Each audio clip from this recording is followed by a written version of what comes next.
Mikrofon koyup bergüç bolup kalgamın. Sez otатын не деримдичи? Тугандар, мен микрофон стойкаларды коюп бербейт элем.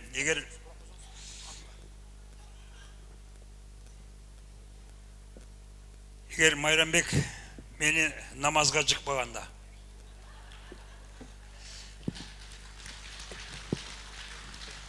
ошентип ичип эле жүрө бербей намазга да жыгылың деп андан 15 жыл мурда келип үйгө келип жатып кеткен, ошондо үйрөттү эле. Ошондон бери Калтырбаев багымдат. Анан башка намаздарга да өтүп атам азаздан. Майрамбек ажы, кол чабуулар. Кудайга тоба кылдым да тоба кылдым. Жамбыл камчый барып мага ушинтип стойко ташып калат деп такыр ойлогон эмесмин да. Эми бир ачылайын Кудай кааласа, азыркы ырдай турган ырдын аты Кусалык деп аталат. Сөзүн жазган Шайлообек Дүйшеев. Бирок кичине тарыхын айтып берип коеюн сиздерге. Шайлообек Дүйшеев айтат, жетим болуп чоңойдум дейт. Апам болсо 2 размер чоң пальто алып берди дейт. Ал пальто кышында дагы колгап болуп калат дейт, минтип кой берсем, чыгарсам колум чыгып калат дейт. Ошентип анан шаарга келдим дейт, окуу жайга өткөндөн кийин жарым жыл өтпөй өзүмөн кымбат бир кызды жакшы көрүп, анан ага арзуумду билгиздим дейт. Билгизсем ал айтты дейт, орусча мүнөз, орусча өскөн кыз экен дейт.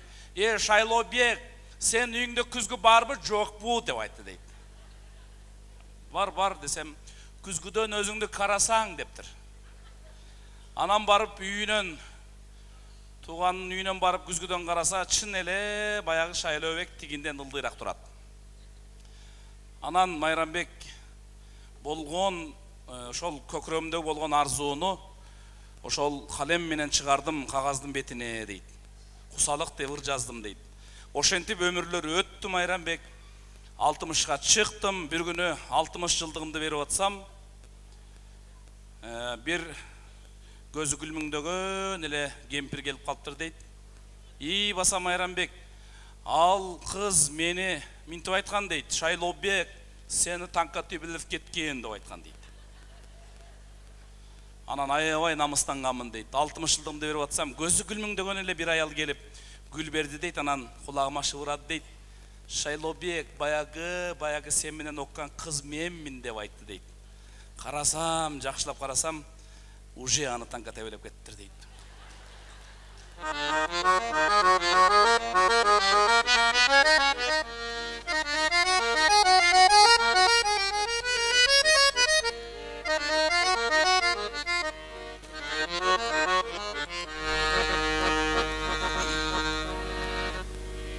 Карегимди жашы кылып жамгырдын, канча күттүм арасында ай жылдын.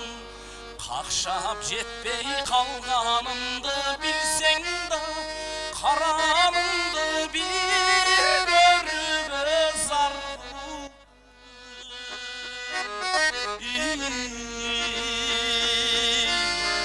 Ажыратты бизди мезгил ташкыны, айыкпаган жүрөктө дарпы бул.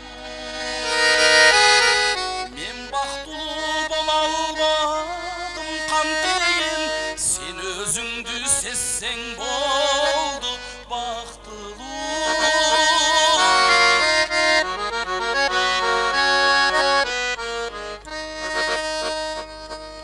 Сагындырган гүлүн көздөй бара албай, сайда бир күн солуйт экен агалбай. Сана менен таңдатырып кел адам, сага окшош бир да жылдыз таба албай.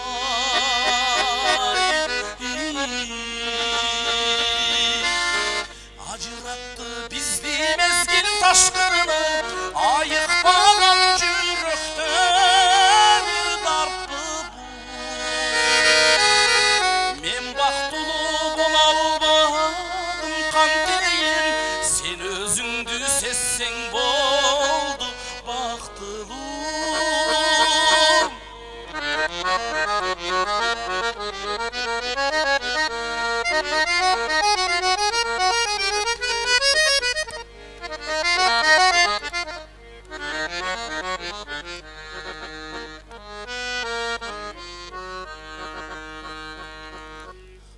Адам жоқтыр бұл жашоодо сүйбөгөн, ашықтықтың азабына күйбөгөн. Мейкиндеги кош сызыктай бизе бир кездешпей өтөбүз дүйнөгө.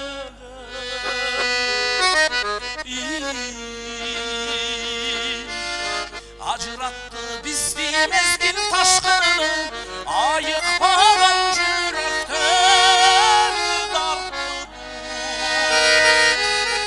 Мен бактылуу бола албадым кантейин, сен өзүңдү сезсең болду бактылуу. Сен өзүңдү сезсең болду бактылуу. Сен өзүңдү сезсең болду бактылуу.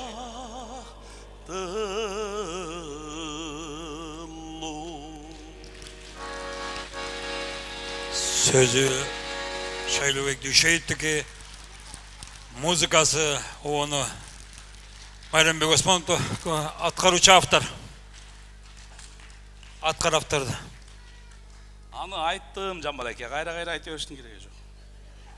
Пауза болбосун деп атам. Ошо булар бүткөндө эле сиз жакты карап атат, Жамбалеке сүйлөсө экен деп. Надырбек Алымбеков деген эл акыны бар. Ошол киши минтивир жазган. Токойдо жалгыз калбасам, атымдын баркын биленби, төшөктө ооруп жатпасам, катындын баркын биленби дейт.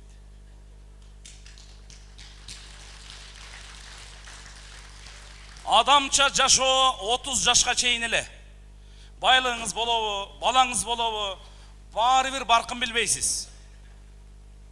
Жашоонун кыйынчылыктары 45 жашта башталат. 45 жаш бул эркек үчүн эшектей иштеген жаш. 55 жаш эркек үчүн ит жашоо. Тапкан ташыганыңдын бардыгын үрүп кайтарасың.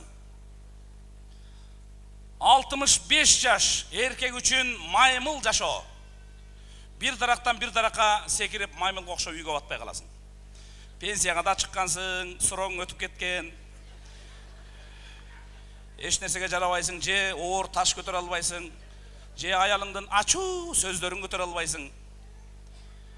Аялдар кир жууйт, тамак жасайт, жок дегенде неберени багышат, үй шыпырат. Айласы кеткенде аял киши ыйлап жеңилдейт. Эркектерде андай касиет жок. Аялыңыз үй шыпырып атканда мына жерде көзүңүз көрбөсө деле гезит окуп отурган болосуз. Түрчөлүңдөр эмнека дейт. Шабылдаган боюнча наркы үйгө кирип кетесиң. Наркы үйгө жетет, шыпыргы менен турчу менен барчы дейт. Ошон үчүн кулаңызга күмүш сырга. Мээңиздин суроо өтүп кете электе мээнет кылып намаз жаттап алыңыз. Эртең өмүрдүн аягы келет. Майрамбек 2019 жыл Ошко келгенде бизге эскертип кеткен концертте деп Кудайдын алдында Кудай кааласа жүзүм жарык болот.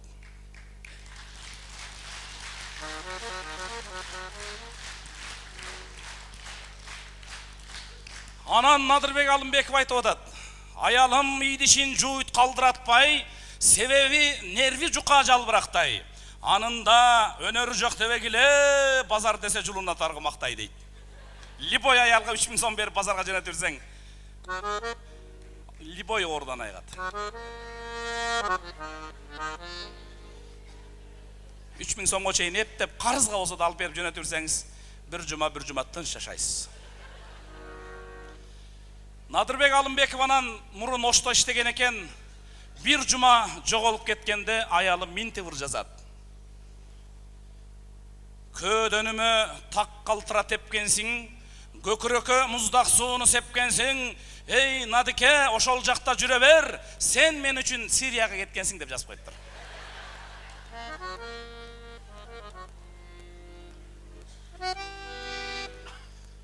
Дагы бир кыйын акын бар. Карбалас Бакиров деген. Ал Балдар деген ырында минтип жазып атат. Икардай мен асмандан кулаганда, илинип силер көктө калгансыңар. Балдар, ей, ошон үчүн балдарсыңар. Эстүүлөр тааныганды таңгансыңар. Өтүнөм жерге шашып түшпөгүлө, а жерде жашайт жалаң жалганчылар. Азыркы биздин замандын ыры, сөзү Карбалас Бакировдуку, балдар.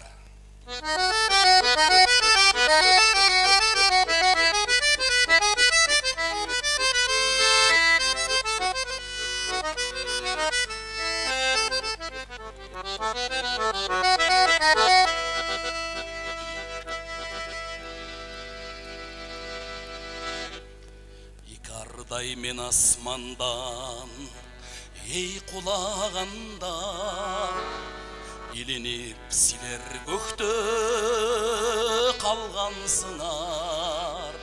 Чырылдап биз жетпеген жылдыздарга, шырылдап бирден конуп алгансыңар.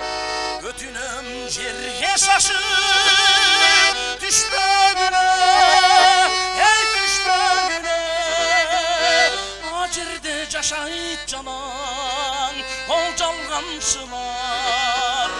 А жерде жашайт жалаң, а жерде жашайт жалаң, ей жалганчылар.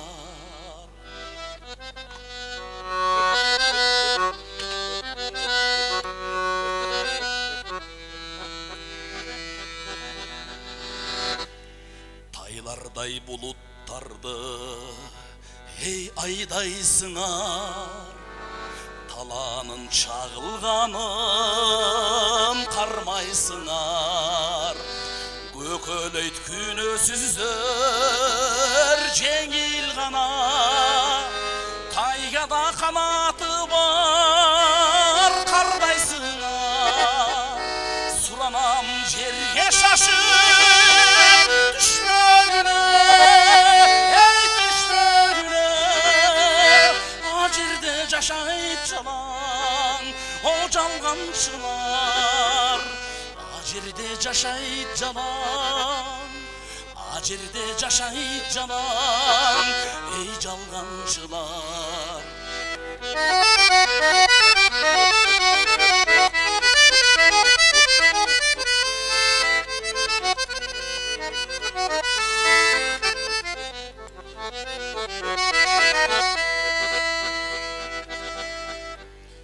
Икардай мен асмандан, ей кулаганда, илинип силер көктө калгансыңар.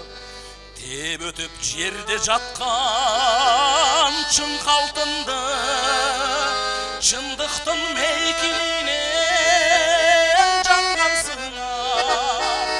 Өтүнөм жерге шашып түшпөгүлө, ей түшпөгүлө, а жерде жашайт жалаң ол жалганчылар. А жерде жашайт жалаң, а жерде жашайт жалаң, ей жалганчылар. Өтүнөм жерге шашып түшпөгүлө, ей түшпөгүлө, а жерде жашайт жалаң ол жалганчылар. А жерде жашайт жалаң, а жерде жашайт жалаң, жалганчылар. А жерде жашайт жалаң, а жерде жашайт жалаң, ей жалганчылар.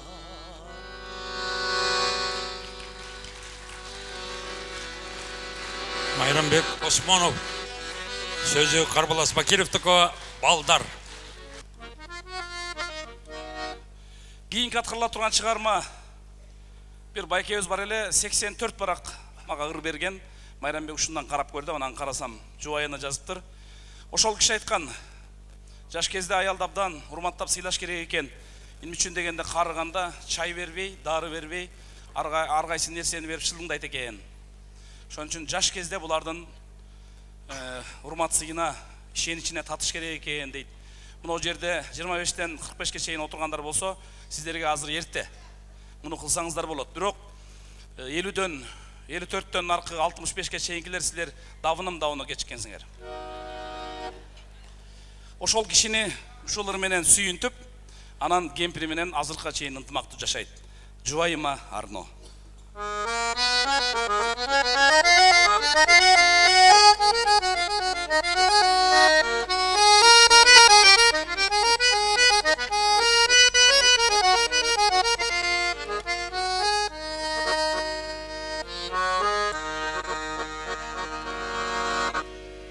Арка бел мага болорум, бөксөрсөм чалкып толорум. Адашып калсам турмуштан, акырын түздөп коёрум. Адилет түздөп коёрум.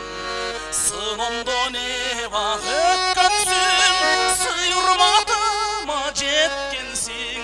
Сыйлашып өмүр сүрөлү, карылык бизге кеч келсин.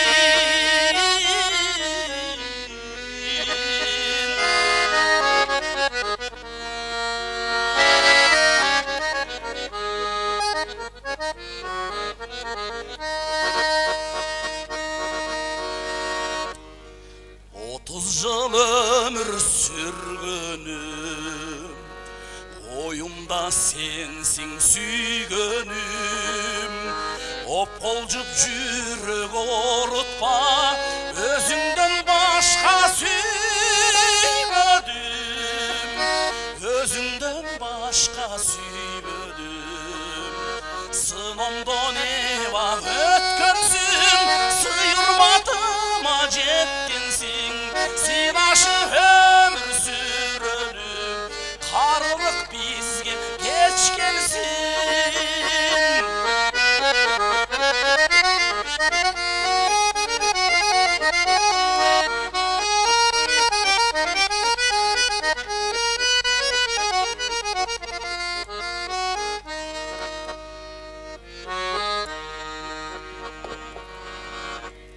Жакшылар менен жамандын бат эле тилин табасын.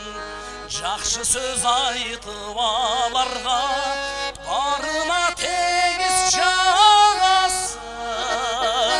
Барына тегиз жагасың. Сынымда не бар өткөнсүң, сыйырматыма жеткенсиң. Сыйлашып өмүр сүрөлү, карылык бизге кеч келсин. Карылык бизге кеч келсин. Карылык бизге кеч келсин.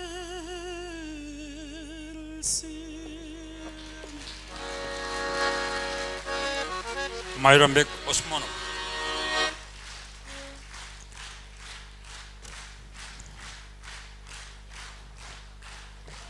Өткөндө бир баткендик досум, мен больницадан чыгып келатсам, каяктан келип атасың дейт. Кичине үнү жоонураак. Бул больницага агам жатып калыптыр десем, кайсы больницага дейт. Мынау больницага десем, минтип атпайбы? Центральный больницага дейт. Мягкий знак жок, центральный больница. Шундай. Анан мен Кытайда кыргыздарды салыштырам да, Кытайда Джунгого сапар деген бир жакшы бери бар. Ошондо бир Адыл деген бала минтип сүйлөйт. Бүгін Қытай Компартиясында болып жатқан программаларды, аларды ишке ашыруу боюнча Қытай Компартиясы программалардын операторларына мындай деп кайрылды. Дегенде биягында бир кичинекей арык кыз бар, ал минтип айтат бир аздан кийин. Эме арыгыңыздар дейт. Булардын ырлары да аябай узак болот экен. Биздики мисалы Ырыспай Абдыкадыров, Сагыну болду, ырдай берет. Булардыкы такыр башкача да. Эме арыгыңыздар. Сен тетякта келатканда мен Моюняктан сени көрүп калдым. Бул ырдын аты. Аткаруучусу ушундук. Аткаруучу Түкөн Нурулунун бир тууган иниси Тургандын акесинин баласы ырдайт дейт.